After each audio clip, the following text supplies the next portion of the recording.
नमस्कार दोस्तों, स्वागत है आपका आज एक और ज्ञान से भरी बुद्धा स्टोरी में।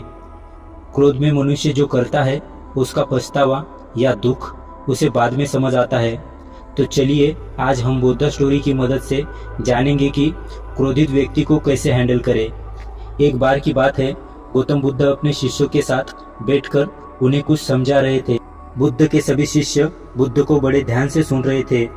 बुद्ध और उनके सभी भिक्षु यह देखते हैं कि उनकी तरफ एक आदमी बड़ी तेजी से आ रहा है और वह आदमी बहुत क्रोध में है और वह कुछ बड़बड़ाता आ रहा है। उस व्यक्ति को देख गौतम बुद्ध के कुछ शिष्य समझ जाते हैं कि वह व्यक्ति कुछ गलत करने के उद्देश्य से गौतम बुद्ध के पास आ रहा है। इसलिए गौतम बुद्ध के दो शिष्य दौड़कर उस आदमी के पास चले जाते हैं और उसे रोक लेते हैं। वह उस व्यक्ति से पूछते हैं कि तुम कौन हो और तुम्हें किससे मिलना है। वह व्यक्ति गौतम बुद्ध के शिष्यों से कहता है कि मेरे रास्ते से हट जाओ, आज मैं इस बुद्ध को सबक सिखाकर ही रहूंगा। उस व्यक्ति की बात सुनकर गौतम बुद्ध के शिष्य उस व्यक्ति को शांत करने की कोशिश करते हैं, पर वह शांत नहीं होता। बुद्ध उस व्यक्ति को देखते हैं और मुस्कुराते हैं। फिर अपने शिष्यों से कहते हैं कि मेरे प्रिय भिक्षुओं, उसे आने दो मेरे पास, वो मुझसे कुछ कहना चाहता है।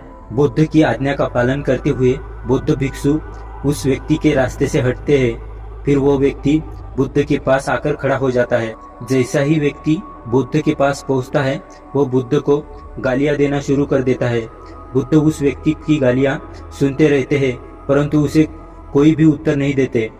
बहुत देर तक बुद्ध को गालियां देने के बाद वह व्यक्ति अपने मन में सोचता है कि मेरी गालियों का तो बुद्ध पर कोई भी असर नहीं हो रहा है। इसलिए उस व्यक्ति का क्रोध और भी ज्यादा बढ़ जाता है और वह व्यक्ति बुद्ध के ऊपर थूक देता है। उसके बाद बुद्ध एक कपड़ा उठाकर उस थूक को पोंछ देते हैं। यह देखकर गौतम बुद्ध के सभी भिक्षुक क्रोध से भर जाते हैं, पर बिना बुद्ध की आज्ञा के कोई भी भिक्षुक अपना क्रोध प्रकट नहीं करता। वह व्यक्ति दोबारा से बुद्ध के ऊपर थूकता है और बुद्ध दोबारा से एक कपड़ा उठाते हैं और उस थूक को साफ कर देते हैं। फिर बुद्ध मुस्कुराए इस व्यक्ति से कहते हैं कि मित्र, तुम कुछ और कहना चाहते हो। जैसे ही वह व्यक्ति बुद्ध का यह प्रश्न सुनता है, वह व्यक्ति भीतर तक हिल जाता है। फिर वह व्यक्ति बुद्ध को कोई भी उत्तर नहीं देता है और तुरंत वहां से चला जाता है। बुद्ध के सभी भिक्षुओं के मन में यह प्रश्न होता है कि उस व्यक्ति ने बुद्ध का इतना अपमान किया, लेकिन बुद्ध ने उस व्यक्ति को यह क्यों कहा कि क्या वह और कुछ कहना चाहता है। सभी भिक्षुओं में से एक भिक्षुक बुद्ध से कहता है कि आपने उस व्यक्ति से यह क्यों कहा कि क्या वह कुछ और कहना चाहता है, जबकि यह तो स्पष्ट था कि वो व्यक्ति यहाँ कुछ कहने नहीं आया था, बल्कि वह तो आपका अपमान करने आया था। वह व्यक्ति बुद्ध का अपमान करके अपने घर तो चला जाता है, लेकिन पूरी रात वो सो नहीं पाता है। उसके मन में सिर्फ यही प्रश्न घूमता रहता है कि मैंने बुद्ध का अपमान किया, उन्हें गालियां भी दी, फिर भी उन्होंने मुझसे यह क्यों पूछा कि क्या मैं कुछ और कहना चाहता हूँ, जबकि मैं वहाँ कुछ कहने नहीं बल्कि उनका अपमान करने गया हुआ था। अगले दिन वो व्यक्ति सुबह सुबह जल्दी उठकर बुद्ध के पास चला जाता है और उनकी चरणों में लेट जाता है।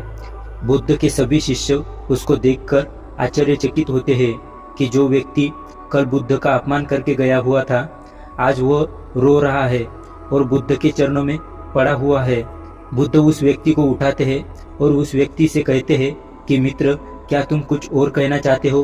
इतने में ही बुद्ध का एक भिक्षुक बुद्ध को टोकता है और उनसे पूछता है कि बुद्ध, जब कल यह व्यक्ति आपका अपमान कर रहा था, तब भी आपने यही बात कही थी कि क्या तुम्हें कुछ और कहना है, और आज यह व्यक्ति आपके चरणों में पड़ा रो रहा है, आप तब भी यही बात कह रहे हो।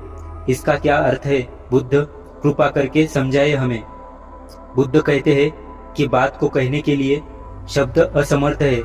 कल भी यह व्यक्ति मुझसे कुछ कहना चाहता था, पर शब्द असमर्थ थे, इसलिए क्रोध में आकर उसने मुझ पर थूककर वो बात मुझसे कहने का प्रयास किया, और आज भी शब्द असमर्थ है और उसकी जगह उसके आंसू कह रहे हैं जो यह कहना चाहता है। उसके बाद वो व्यक्ति बुद्ध से कहता है कि बुद्ध, मुझे क्षमा कीजिए, मैंने आपका अपमान किया है। बुद्ध कहते हैं कि तुम्हें क्षमा मांगने की कोई भी आवश्यकता नहीं है, क्योंकि क्रोध भी तुमने किया और उसकी पीड़ा भी तुमने ही पाई है। इसमें तुमने दूसरे किसी को क्या नुकसान पहुंचाया है। बुद्ध अपने सभी भिक्षुओं और उस व्यक्ति से कहते हैं कि क्रोध जलते हुए अंगार की तरह है, जिसे हम अपने हाथ में पकड़ते हैं किसी और पर फेंकने के लिए, लेकिन हम ये भूल जाते हैं कि सबसे पहले उस अंगारी से खुद का ही हाथ जलता है। आशा करता हूँ कि इस वीडियो से आपको कुछ नया सीखने को मिला होगा। ऐसी और मोटिवेशनल वीडियोस के लिए वीडियो को लाइक और चैनल को सब्सक्राइब करें। धन्यवाद।